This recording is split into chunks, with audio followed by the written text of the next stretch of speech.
It's Monday, and that so happens to be the day that I like to talk about monsters. I'm Geoff Arbuckle, and this is Monster Mondays, presented to you by Film Seizure. Well, this week I decided to take a look at a remake of one of my more favorite classic movies, but also one of the earliest episodes of Monster Mondays, and that's the 1999 version of The Mummy, directed by Stephen Sommers. Now, this was a hugely successful movie. It brought in over $400 million worldwide, and it launched a franchise with a bunch of sequels and a spin-off, The Scorpion King. Now, Sommers directed the sequel, Mummy Returns, and The Scorpion King. But he also was able to kind of parlay that into making a movie called Van Helsing, which was a disappointment, but that's a story for another time. But it definitely plays into a lot of what Universal has been trying to do for a very, very long time, which is really find a way to bring their classic monsters back into the mainstream. Now, this is sort of a remake of the 1932 film, kind of following off of Boris Karloff's Imhotep character and his love affair with Ankhsenamen. But instead of it being a direct horror remake, Sommers went for a more adventurous style, leaning more heavily on lighthearted, summertime popcornish romp rather than scares and Halloween-style moody horror. And this starred Brendan Fraser, who had been piling up successes throughout the 90s with Encino Man, School Ties, With Honors, Airheads, George of the Jungle, Blast from the Past, and Gods and Monsters. Now, Gods and Monsters was a significant critical success for him as he played opposite Academy Award nominee Ian McKellen, playing James Whale, who, of course, made Frankenstein, The Invisible Man, The Bride of Frankenstein in the Universal Classic Monster cycle. And all three of those movies I've covered on Monster Monday. So, check it out. But it proved that he could be more than just a doofus surfer dude or G-Shucks kind of Boy Scout type of character, thus really kind of landing him in this slightly more Harrison Ford kind of roguish style of character.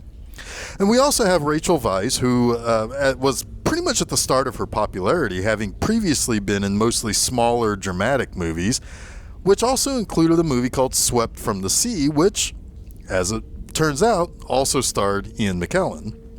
Now, she's not just a significant draw for any film these days, but she's also an Oscar winner, and, as it turns out, is married to Daniel Craig. So that's probably not a bad last 20 years or so for her.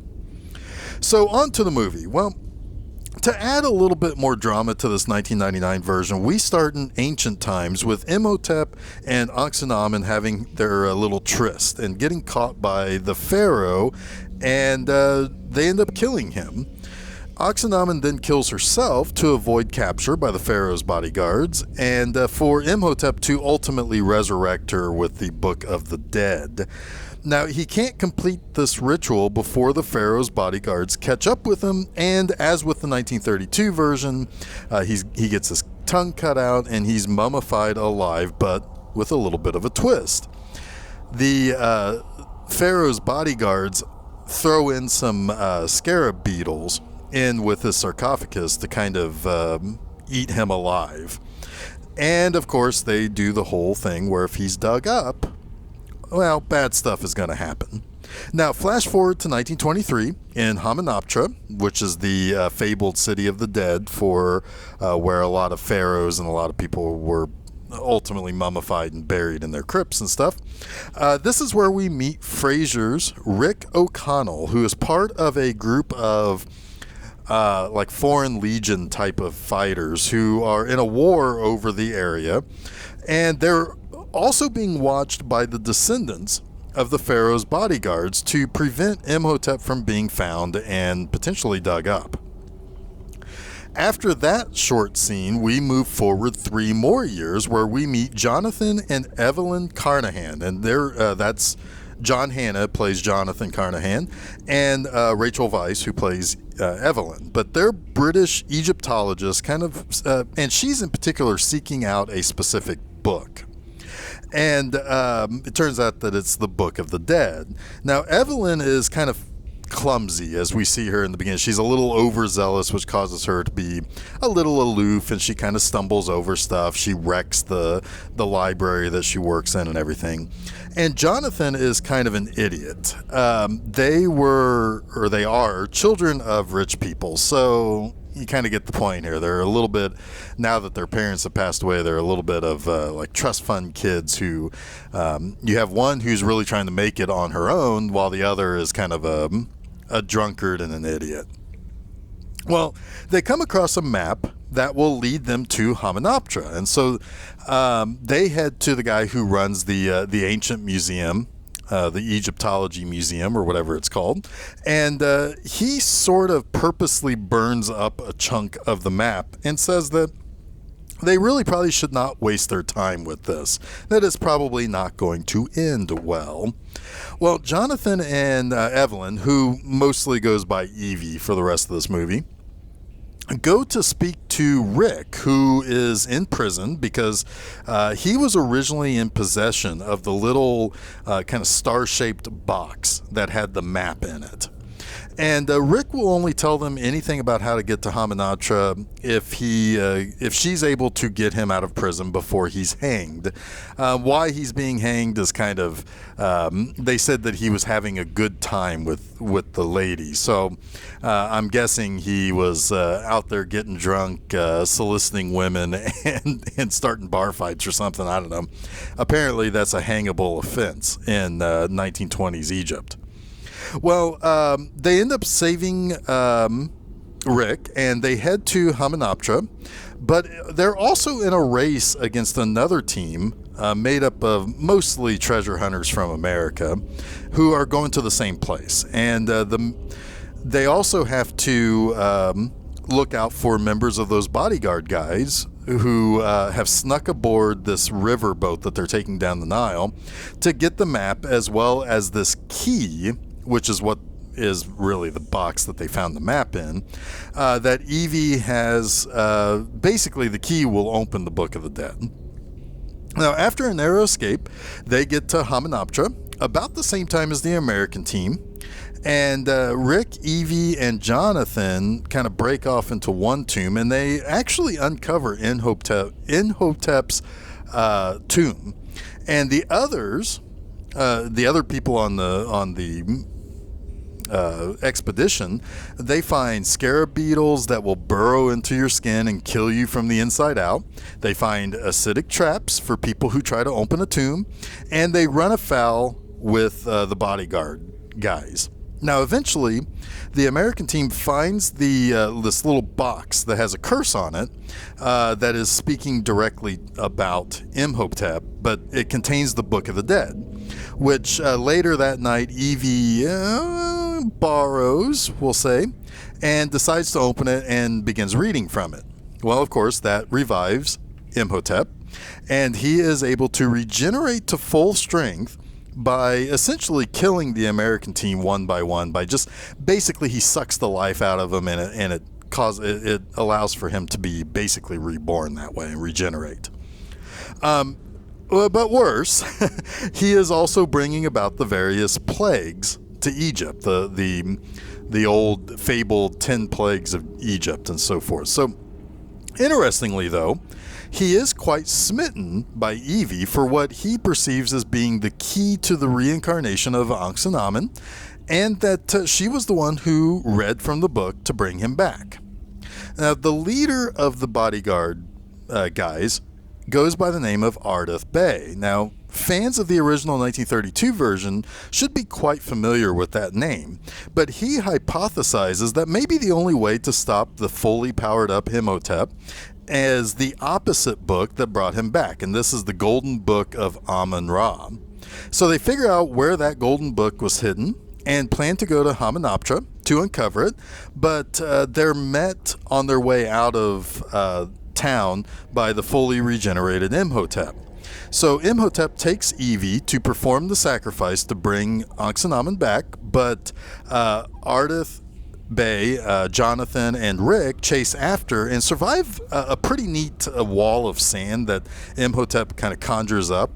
And a bunch of the zombie mummies of Imhotep's old priest to find the Book of Amun-Ra. And that sand scene where he like kind of forms a face out of the sand and tries to swallow this biplane that the heroes are kind of flying on to catch up with him, that was used in all of the promotional stuff. It's a pretty cool scene.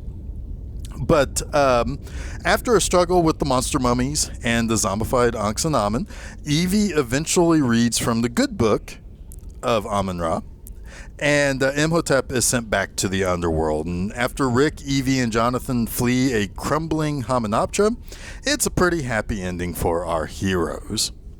So let's get into my 3 things that I like about this movie. Of course, every episode I always try to find 3 things about a movie that I like, no matter the quality of the movie. But the good thing is about 1999's The Mummy is that there's a lot to like about this movie. First, this is a really, really fun movie.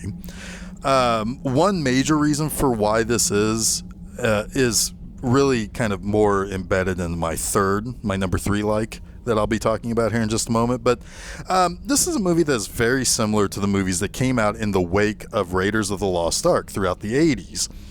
And there were few movies as well made or as well liked in that time as the Indiana Jones films, but this one actually succeeds.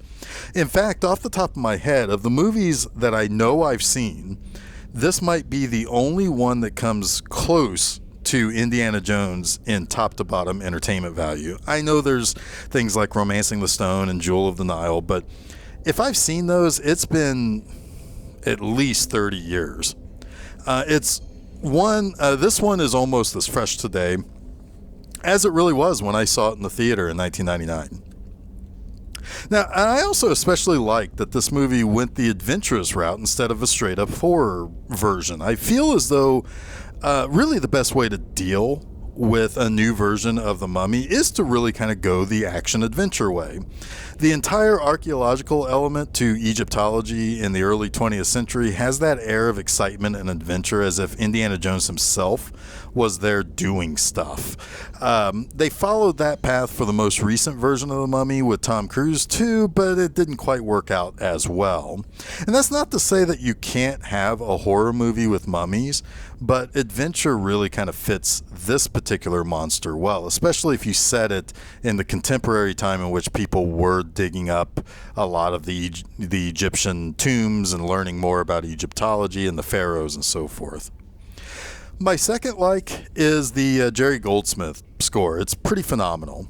It's kind of this great mix of those Sahara themes that are common in desert movies, the typical, Western action pieces, and even a romantic theme for Rick and Evie.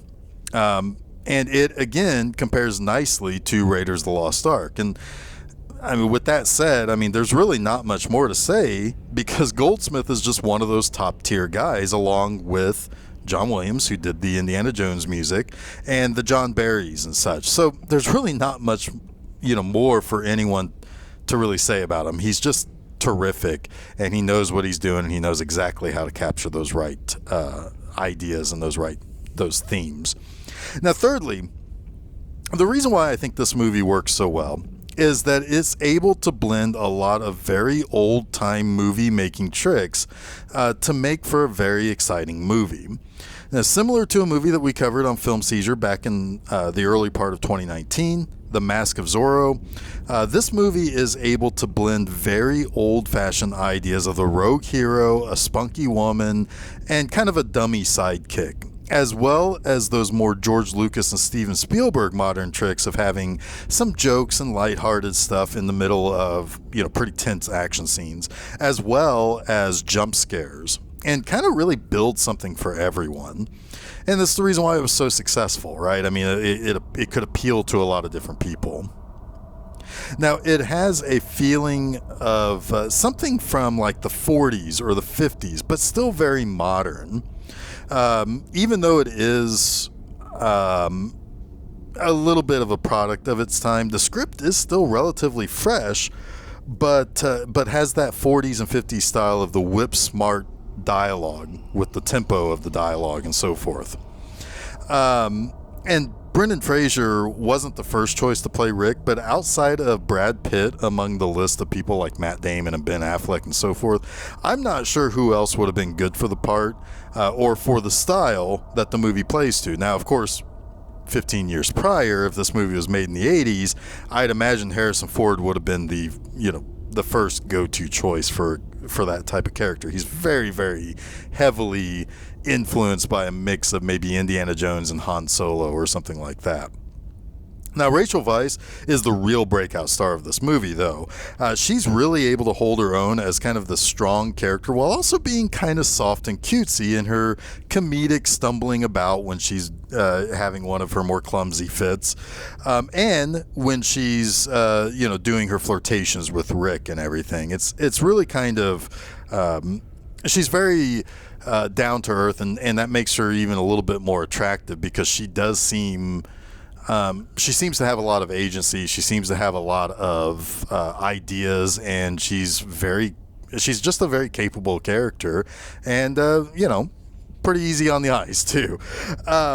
Plus, we have Imhotep as a human being when he finally gets regenerated, played by Arnold Vosloo, who's playing it all very straight while still having lots of the bandaged rotten mummies, the killer bugs, several stuntmen on fire, and a yellow-bellied traitor kind of playing comedic relief, running about to make things worse.